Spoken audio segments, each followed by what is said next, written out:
Target ಇವತ್ತು ಏನಿದೆ ಅಂತಂದರೆ, ಸೊ ಕನ್ನಡದಲ್ಲಿ ಏನು ಮಾಡಬೇಕು ಅಂತಂದರೆ 80ಕ್ಕೆ 80 ಅಂಕ ನಾವು ಯಾವ ಥರ ಗಳಿಸ್ಬೇಕು ಅನ್ನೋದ್ರ ಬಗ್ಗೆ ನಾವಿಲ್ಲಿ ಡಿಸ್ಕಸ್ ಮಾಡ್ತಿರುವಂಥದ್ದು. ಓಕೆ, ಆ್ಯಂಡ್ ಯಾವ ಥರ ನಾವು ಕ್ವೆಶ್ಚನ್ ಪೇಪರನ್ನು ಅವ್ರು ಕೊಟ್ಟಾಗ ನಾವು ಯಾವ ಥರ ಆನ್ಸರ್ಸನ್ನು ಮಾಡ್ತಾ ಹೋಗಬೇಕು ಅಂತೆಲ್ಲ ನಾವಿಲ್ಲಿ ಡಿಸ್ಕಸ್ ಮಾಡ್ತಾ ಹೋಗ್ತೀವಿ. ಓಕೆ, ಈಗ ನೀವೇನಾದರೂ ಫಸ್ಟ್ ಟೈಮ್ ನಮ್ಮ ಚಾನಲ್ನ ವಿಸಿಟ್ ಮಾಡಿದರೆ please subscribe to the channel. ಯಾಕಂತಂದರೆ ನಿಮಗೆ ಈ ಎಕ್ಸಾಮ್ ಮಾತ್ರ ಅಲ್ಲದೆ ಈ ಎಕ್ಸಾಮ್ ಆದ ನಂತರ ನಿಮ್ಗೆ ಏನೇನು ಚೂಸ್ ಮಾಡಬೇಕು ಎಕ್ಸಾಮ್ ಆದ ನಂತರ.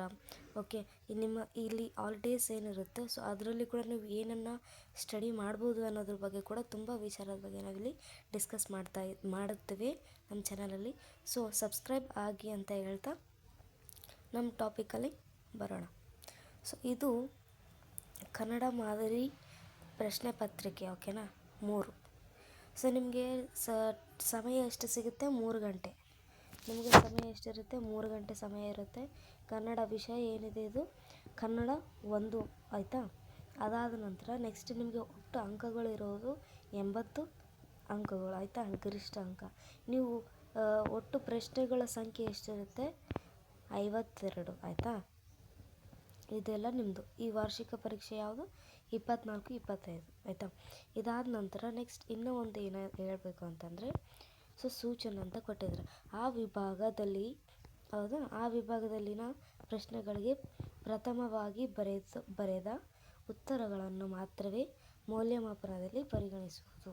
ಸೊ ಇಲ್ಲಿ ಏನಂತ ಹೇಳ್ತಿದ್ದಾರೆ ಅವರು ಅಂದರೆ, ನೀವು ಬರೆಯುವಂಥ ಎಲ್ಲ ಉತ್ತರಗಳು ಏನು ಆ ವಿಭಾಗದಲ್ಲಿ ಬರ್ತಕ್ಕಂಥ ಈ ಚೂಸ್ ಅ ಕರೆಕ್ಟ್ ಆಪ್ಷನ್ಸ್ ಆಗಿರ್ಬೋದು, ಅದಾದ ನಂತರ ಬಿಟ್ಟ ಸ್ಥಳ ಆಗಿರ್ಬೋದು, ಹೊಂದಿಸಿ ಬರೆಯಿರಿ, ಇವೇನಿದೆ ಅಲ್ಲ ಇವೆಲ್ಲವೂ ಕೂಡ ನೀವು ಎರಡೆರಡು ಸರಿ ಆ ಉತ್ತರಗಳನ್ನು ಬರೆಯುವಂತಿಲ್ಲ. ಸೊ ನೀವು ಆ ಥರ ಬರೆದ್ರೆ ಅಂಕಗಳು ಕಳೆದೋಗೋ ಚಾನ್ಸಸ್ ಇರುತ್ತೆ, ಆಯಿತಾ. ನಿಮ್ಗೆ ಏನಾದರೂ ಗೊತ್ತಿಲ್ಲ ಅಂತಂದರೆ ಆ ಕ್ವಶನ್ಗೆ ನಂಬರನ್ನು ಹಾಕಿ ನೀವು ಅದನ್ನು ಸ್ಪೇಸನ್ನು ಹಾಗೆ ಕೂಡ ಇಟ್ಟು ನೀವು ಲಾಸ್ಟಲ್ಲಿ ಕೊಡಬೇಕಾದ್ರೆ ಸೊ ಅದನ್ನೆಲ್ಲ ಚೆಕ್ ಮಾಡಿಕೊಂಡು ಆನ್ಸರನ್ನು ಕೊಡೋದು ಒಳ್ಳೆಯದು, ಆಯಿತಾ. ಸೊ ಇದು ಮೇನ್ ಇಂಪಾರ್ಟೆಂಟ್, ನಿಮಗೆ ಗೊತ್ತಿರಬೇಕು ಬರೆಯಬೇಕಾದ ಮುಂಚೆ, ಆಯಿತಾ. ಸೊ ಯಾವ ಥರ ಗಳಿಸ್ಬೇಕು ಅನ್ನೋ ವಿಚಾರವಾಗಿ ನಾವು ಡಿಸ್ಕಸ್ ಮಾಡ್ತಾ ಹೋದಾಗ, ಸೊ ಅತ್ಯಂತ ಈಸಿ ಆಗಿರುವಂಥ ಪಾಠೇ ನಮ್ಮದು ಇದು ಆ ವಿಭಾಗ, ಹೌದಾ. ಸೊ ನಾವು ಬರೆದ್ರೆ ಈ ಆ ವಿಭಾಗ ಒಂದು 15 ನಿಮಿಷದಲ್ಲಿ ಮುಗಿಯುವಂಥದ್ದು ಇದು. ಸೊ 1 ಮಾರ್ಕ್ಸ್ ಆನ್ಸರ್ಸ್ ನಿಮ್ಮ ಹತ್ರ ಏನು ಹೇಳ್ತೀವಿ ಸೊ ಅದು ಇಂಪಾರ್ಟೆಂಟ್ ಇಲ್ಲಿ. ಅದಾದ ನಂತರ ಅದ್ರ ಜೊತೆಗೆ ನೀವು ಪಾಠಗಳನ್ನು ಏನನ್ನು ಕೇಳಿರ್ತೀರಲ್ವ ಸೊ ಆ ಕಥೆಗಳನ್ನು ನೀವು ನೆನಪಿಟ್ಕೊಂಡು ಪಾತ್ರಗಳ ಹೆಸರುಗಳನ್ನು ನೆನಪಿಟ್ಕೊಂಡ್ರೆ ನೀವು ಇಲ್ಲಿ ಅಂಕಗಳನ್ನು ಕೂಡ ಗಳಿಸ್ಬೋದು, ಆಯಿತಾ. ಸೊ ನೀವು ಮೊದಲದಾಗಿ ಪ್ರಶ್ನೆ ಪತ್ರಿಕೆ ನಿಮ್ಮ ಕೈಯಲ್ಲಿ ಬಂದಾಗ ಬರೆಯಬೇಕಾದ್ರೆ ಸೊ ನೀವು ಏನು ಮಾಡಬೇಕಂತಂದರೆ ನಾನು ಹೇಳುವಂಥದ್ದು, ಸೊ ನೀವು ಫಸ್ಟ್ ಆ ವಿಭಾಗವನ್ನು ನೀವು ಬರೆದುಬಿಡಿ, ಆಯಿತಾ. ಫಸ್ಟ್ ಪೇಜಸಲ್ಲಿ ನೀವು ಆ ವಿಭಾಗವನ್ನು ಬರೀರಿ.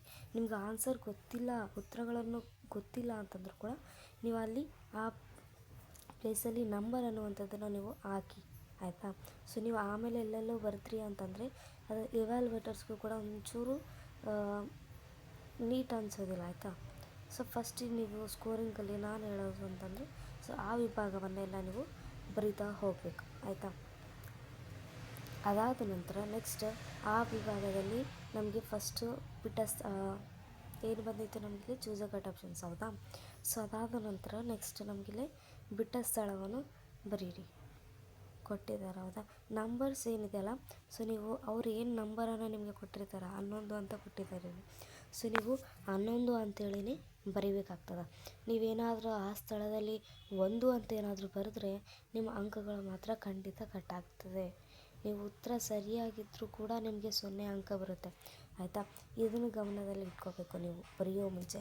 ಅಲ್ಲಿ ಏನು ನಂಬರ್ ಕೊಟ್ಟಿದ್ದಾರೆ 11 ಅನ್ನುವಂಥದ್ದಿದ್ದರೆ 11 ಅಂತಲೇ ಬರಿಬೇಕು.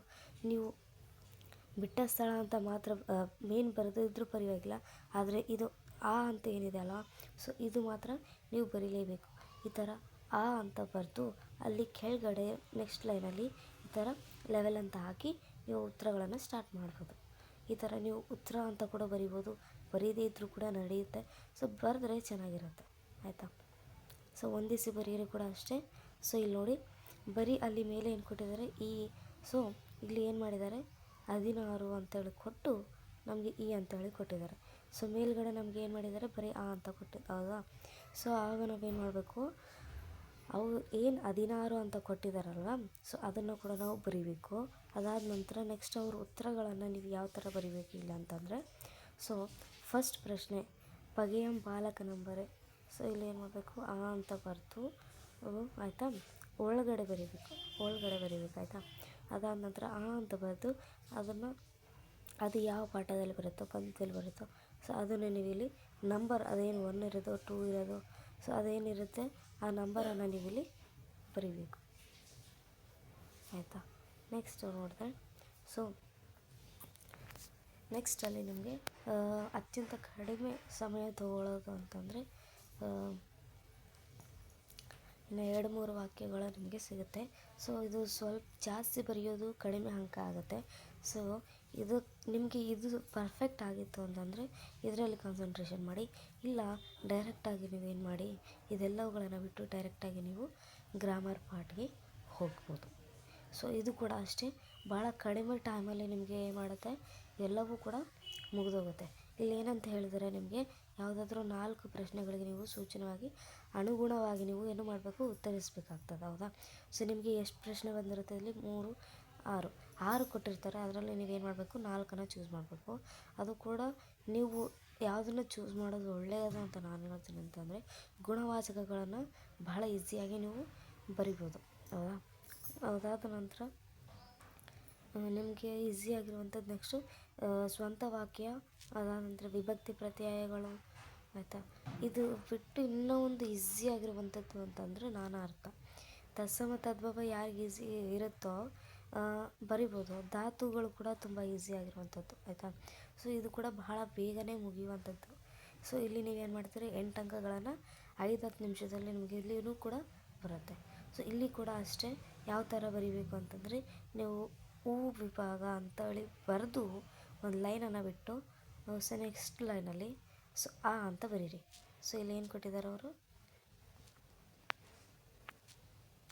ಸೊ ಏನು ಕೊಟ್ಟಿದ್ದಾರೆ ಇಲ್ಲಿ ಅಂತ ಕೊಟ್ಟಿದ್ದಾರೆ ರೈಟ್. ಸೊ ಈ ಥರ ಅಂತ ಹಾಕಿ ಬರಿಬೇಕು. ಅದಾದ ನಂತರ ಸೊ ನೆಕ್ಸ್ಟ್ ಏನಿದೆ ನೆಕ್ಸ್ಟು ಪ್ರಬಂಧ. ಸೊ ಪ್ರಬಂಧ ಅನ್ನುವಂಥದ್ದು ಭಾಳ ಟೈಮ್ ತೊಗೊಳುತ್ತೆ. ಸೊ ನೀವು ಲಾಸ್ಟಲ್ಲಿ ಬರೀರಿ.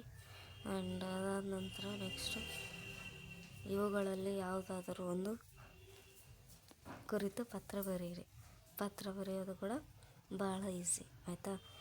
ಇದರಲ್ಲಿ ಪರ್ಸ್ನಲ್ಲು ಮತ್ತು ಅಫಿಷಿಯಲ್ ಲೆಟರ್ ನಿಮಗೆ ಸಿಗುತ್ತೆ. ಸೊ ನಾನು ನಿಮಗೆ ಸಜೆಸ್ಟ್ ಮಾಡೋದು ಸೊ ಪರ್ಸ್ನಲ್ ಲೆಟ್ರಿಗೆ ಹೋಗೋದು ಬಹಳ ಈಸಿ ಅಂತ ಹೇಳ್ತೀನಿ. ಸೊ ಅಫಿಷಿಯಲ್ ಲೆಟ್ರಲ್ಲಿ ಮತ್ತು ನೀವು ಫ್ರಮ್ ಅಡ್ರೆಸ್ ಟು ಅಡ್ರೆಸ್ ಅದರಲ್ಲೇ ನೀವು ಕನ್ಫ್ಯೂಸ್ ಆಗ್ತದೆ. ಸೊ ಪರ್ಸ್ನಲ್ ಲೆಟರ್ಗೆ ನೀವು ಚೂಸ್ ಮಾಡ್ಬೋದು ಆಯಿತಾ. ಅದಾದ ನಂತರ ಇಲ್ಲಿ ಈಸಿಯಾಗಿ 4 ಮಾರ್ಕ್ಸ್.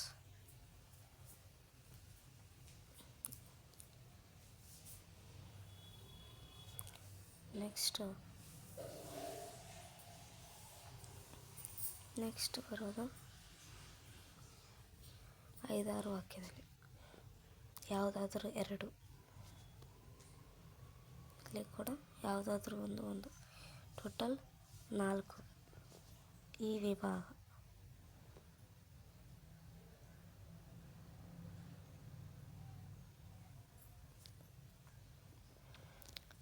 ಸೊ ಇದರಲ್ಲಿ ಈಸಿ ಫಿಕ್ಸ್ಡ್ ಕ್ವಶನ್ ಓಕೆ ಇದು easy and fix question.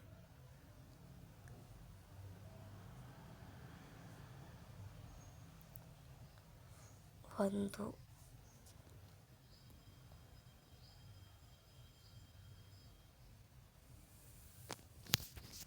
So ಇದರಲ್ಲಿ ಈಸಿ ಆಗಿರುವಂಥದ್ದು ಇದು ಆಯಿತಾ. ಸೊ ಇದು ಈಸಿ, ಇದು ಕೂಡ ಈಸಿ ಆಗಿರುವಂಥದ್ದು.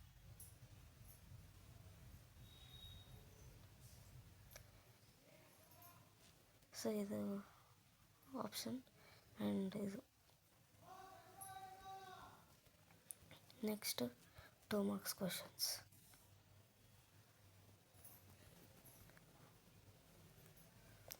ಯಾವುದಾದರೂ 3, 2, 3 ಟೋಟಲ್ 8 ಪ್ರಶ್ನೆಗಳು ಅದರಲ್ಲಿ. ಸೊ ಆಲ್ಮೋಸ್ಟ್ ಎಲ್ಲವೂ ಕೂಡ ಈಸಿ ಆಗಿರುವಂಥದ್ದು ಆಯಿತಾ. ಈಸಿ ಆಗಿರುವಂಥ ಪಾಠ ಅಂತಂದರೆ ಇವುಗಳು ಮತ್ತು ಈ ಆ ವಿಭಾಗ.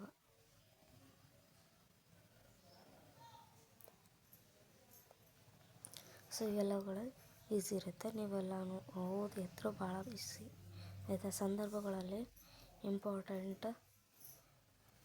ಸೊ ಯಾವ ಥರ ಬರಿಬೇಕು ಅಂತಂದರೆ, ಸೊ ಫಸ್ಟಲ್ಲಿ ಆಯ್ಕೆ ಅನ್ನೋದು ಬರಿಬೇಕು ಆಯಿತಾ. ನೀವು ಇದನ್ನು ಯಾರು ಬರೆದಿದ್ದಾರೆ ಅನ್ನೋದು ನೆನಪಿಲ್ಲ ಅಂತಂದರೆ, ಯಾವ ಪಾಠದಿಂದ ಬಂದಿದೆ ಅನ್ನೋದನ್ನು ನೀವು ಬರೆದ್ರೆ ಮಾರ್ಕ್ಸ್ 1 ಮಾರ್ಕ್ ಬರುತ್ತೆ. ಅದಾದ ನಂತರ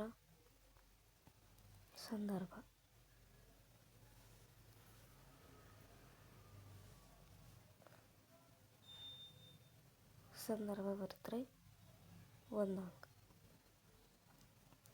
ಸ್ವಾರಸ್ಯ ಆಯಿತಾ, ಇಲ್ಲಿ 1 ಅಂಕ. ಸೊ ಏನಾದರೂ ಒಂದು ಬರೀಲೇಬೇಕು. ಸೊ ಎಲ್ಲದ್ರ ಕಡೆಯೂ 1 ಅಂಕ ಬರುತ್ತೆ ಇಲ್ಲಿ ಆಯಿತಾ. ಸೊ ಇವುಗಳನ್ನು ಈ ಥರ ಬರೀಬೇಕು. ಅದಾದ ನಂತರ ನೆಕ್ಸ್ಟ್ ಸೊ ಎಲ್ಲವೂ ಕೂಡ ಆಯಿತು. ಸೊ ಲಾಸ್ಟಲ್ಲಿ ಏನು ಮಾಡಬೇಕು, ನೀವು ಪ್ರಬಂಧವನ್ನು ಬರಿಬೇಕು. ಸೊ ಅದು ಕೂಡ ನಿಮಗೆ ವಿಡಿಯೋ ಅಪ್ಲೋಡ್ ಮಾಡಿದ್ದೀನಿ ಆಯಿತಾ. ಇಂಪಾರ್ಟೆಂಟ್ ಮೋಸ್ಟ್ ರಿಪೀಟೆಡ್ ಆಗಿರುವಂಥ